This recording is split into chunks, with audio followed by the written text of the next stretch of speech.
Hi loves, it's Ro. Welcome back to my channel. I am doing just a really short intro for a video that one of you guys sent to me. So this woman got married by proxy.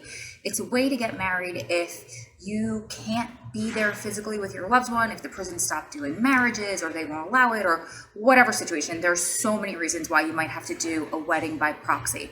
I get questions all the time about prison marriages and I don't have any firsthand experience with that. So this woman was so sweet. She sent me an email detailed with all of the intricacies of this process, and I said back to her, would you like to do the video yourself? And she jumped on it. She did it, even though she has 2 jobs, she's in school, everything. So she goes through the process of literally step by step. She spoke to the woman who runs the organization that she worked with, and that woman gave her permission to share the name of the organization and exactly how she does it, how she works with you. She said she had a great experience. So without me wasting any more time on this intro, I'm just going to pass it over to her.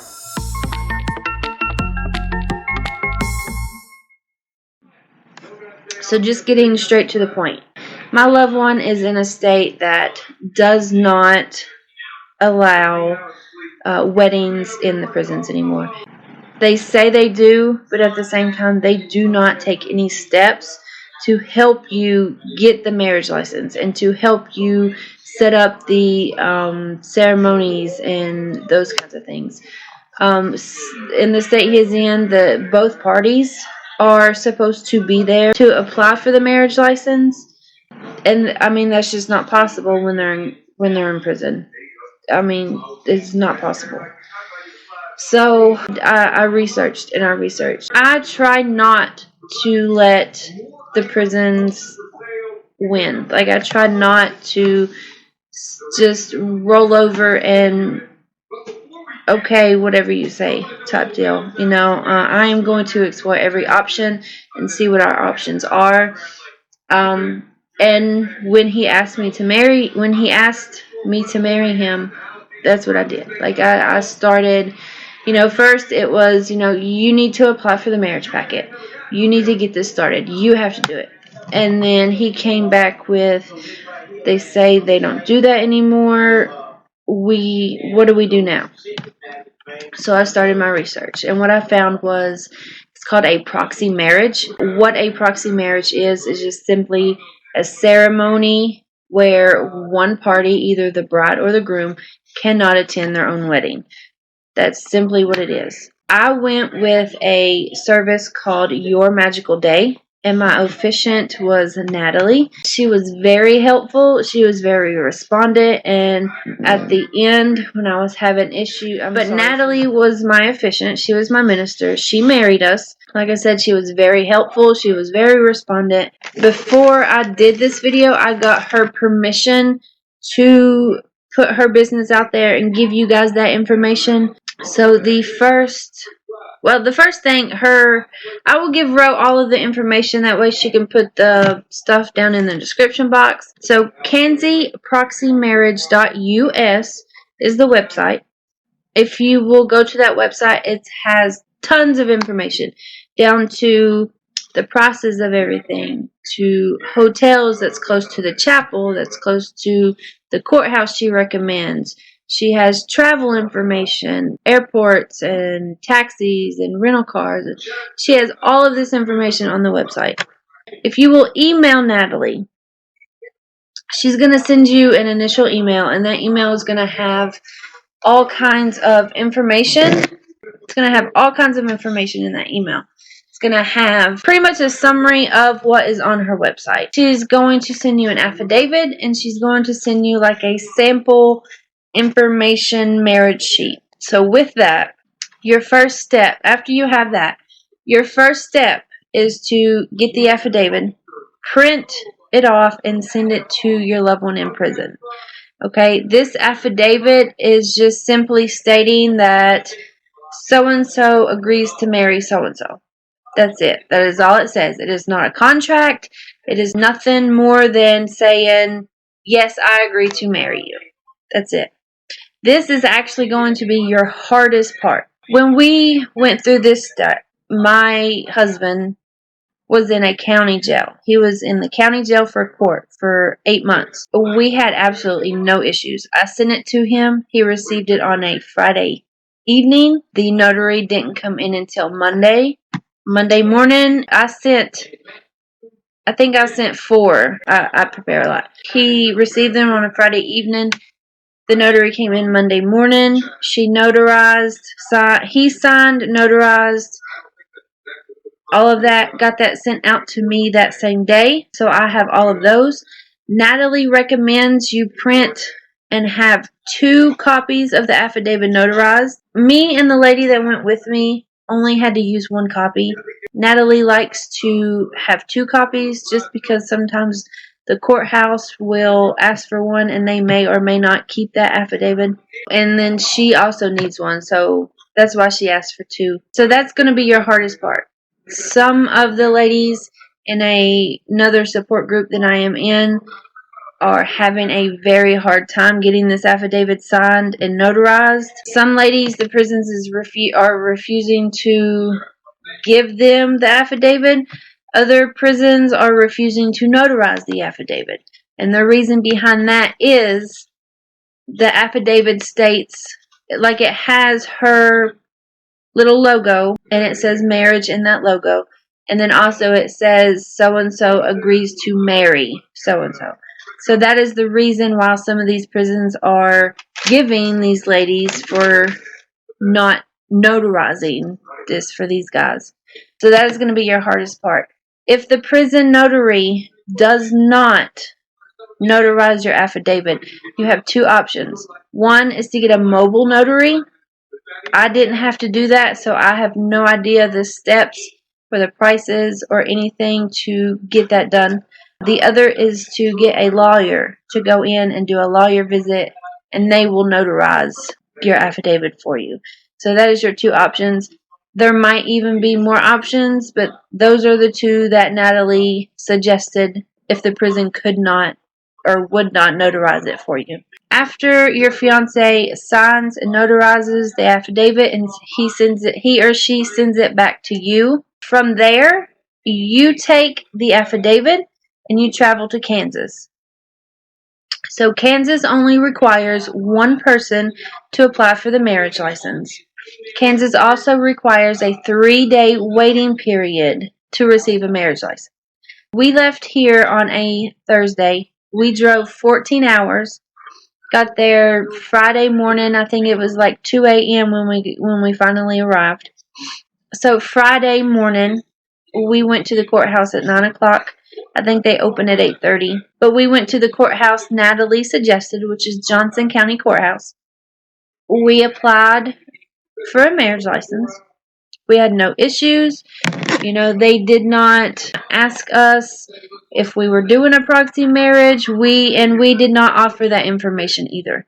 Before I traveled, I called the courthouse asking what I needed to have to do a proxy marriage. Because if I was traveling 14 hours, I was going to make sure I had every single piece of paper notarized, signed, like everything I needed to marry this man. So I called the courthouse. They said that I needed to have a lawyer.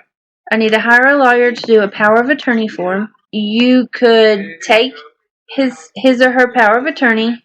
You could take them with you to Kansas. And of course, if you are the power of attorney, that just kind of alleviates the whole issue there. I am my husband's power of attorney. I have been that for a while now. So that was that.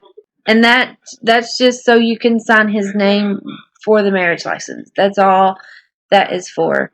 But like I said, we applied for the marriage license on a Friday. They did not ask if it was a proxy. We did not offer that information. They did their own little affidavit, and that was for, I think it had his name, his state, his birthday, my name, my state, and my birthday, I think is all that had on it. They signed it. They had me raise my right hand and swear that we were not related, we were not we were not currently married, and then there was no reason for us not to get married. But from there, the other information that Natalie sends you, the sample marriage information sheet I was talking about, so the courthouse is going to hand you their county's equivalent of that. And I think Natalie sends that sample so you can get all of the information needed and be organized when you get to Kansas, which was very helpful. Not only did I send the affidavit, but I also sent that sample paper to my husband, and he filled out his part, and he actually signed that one. That way I had a way to copy his handwriting for the marriage license. So they hand you the equivalent of that piece of paper, and you take that back to the hotel. So this paper that you have now is going to actually be your marriage license. Okay, so you're going to fill out your information, his name, your name, all of that information there. It asks for contact information. I think it asks for county and state, and then a phone number for each person. They did not try to contact me or him. They didn't send us anything in the mail. Natalie says that you are more than welcome to use your information on his part of the phone number and contact, or phone number and county and state. You're welcome to use your information there. That's not a big issue. And throughout this whole process, if you have any questions, any concerns, you are more than welcome to call, email, or text Natalie very well during this process. She was very, very helpful. So once you leave the courthouse, you have applied for your marriage license, you are leaving the courthouse with that paper, you get back to the hotel, you fill that paper out, you are free for the next 2 days, okay? You have nothing to do but kill time. Kansas has a 3-day waiting period. Like I said, I applied for my marriage license on a Friday. I was able to pick that up on Monday, okay? So plan your trip for that. Friday, we applied for the marriage license. Me and the lady that went with me, we kind of explored Kansas a little bit. We went to the mall there, the Kansas City Mall, hung out for a while. We made t-shirts. I'm actually wearing the t-shirt now that we made. We made t-shirts. Like, I would suggest really exploring that mall. It's a very pretty mall. There's a lot of stuff in it, and there's even a full carousel, like a full-size carousel inside that mall. Like, I was very impressed. So yeah, Friday we did that. Saturday we kind of explored Missouri a little bit. Sunday we just hung out at the hotel. I work 2 jobs and go to school, so like Sundays is my due dates for my schoolwork most times. My Sunday in Kansas, I was spent doing homework. The lady went with me, just kind of chilled in the hotel with me all day. We just kind of took Sunday as a rest day, I guess, kind of getting prepared for Monday. So Monday we picked up the marriage license, we grabbed something to eat, and then we went back to the hotel. We had about, I think it was like an hour in between the time we picked up the marriage license and the time that Natalie was going to be at the chapel. So we got dressed and went to the chapel. Natalie has several different sizes and several different wedding dresses that you are more than welcome to use for the ceremony and for the pictures. And that is the option that me and the lady that went with me chose. We both picked out a dress. They were very nice, very pretty dresses. At the chapel, me and the lady that went, we didn't have an official ceremony type deal. You always have that option of having a proxy ceremony, and that would be you standing in front of the minister, and then a proxy person, me, would stand in for your fiance or spouse to be. We opt out for that option. We just did like a little sign-in ceremony. So Natalie signed our marriage license, and she was like, "Congratulations, you are now legally married." After that, she put together all of our paperwork, helped us take pictures. She did the pictures. She has 2 different chapels. I don't know if they will change anytime soon, but one chapel she calls the Angel Chapel, and that's kind of like a traditional white flower, white tear type deal. The other chapel is like a sunflower chapel, so it's got sunflowers around the little arch, like an outdoor bench with like a little rose grate. thing, I guess you would call it. I don't know. Kind of like the little fence looking material that goes around the arch. She took pictures from that as well. Like there was a lot of pictures. Like she clicked a lot. You're more than welcome to bring a camera or a phone. I used my phone, and she will go from there. She will mail your marriage license out to the courthouse. Once it gets to the courthouse, it usually takes about 2 days for them to get it into the system and recorded. And then from there, you can order your certified copies. If I had to do it over again, I would take the marriage license to the courthouse myself. You know, Natalie did her part. Natalie did what she was supposed to do. I have no complaints. But the way the mail happened, she mailed it on a Monday evening, which means the the mail would have picked it up Tuesday morning. The way their mail went was something about it has to go to the county first, be sorted there, and then to the courthouse and be sorted there, and then they get the mail in the departments there. The marriage certificate should have been picked up on a Tuesday morning where Natalie mailed it. The people in like the marriage department in the courthouse did not get our marriage license. I think it took a week and a half to get for the marriage license to get there. And for me, for our situation, me and my husband's situation, that is entirely too long. We are pressed about getting my information or his information changed and switched in my status as his wife and all of that next of kin stuff. Like, we are really pressed to getting that changed as soon as possible because the facility he is currently at is working very well with us. Like I said earlier, he was in the county jail for court when we started this process. He was at court for so long, they had to send him back through the entry facility. So that's where he currently is at the entry facility. And they have worked so well with us, like better than the other facility he was at even thought about trying to work with us. So we are we're pressed for trying to get that changed while he is still there. He has been there 58 days, I think, or 60 days. And like he could be shipped at any time. Like he has finished all of the things he needs to do for the entry facility, and he is just waiting on bed space for a yard. So the cost of everything.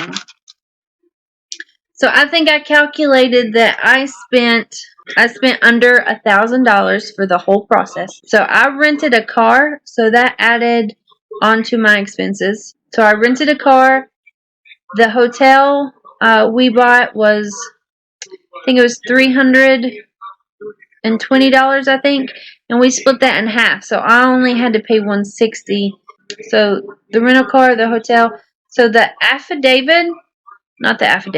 marriage license is $85.50.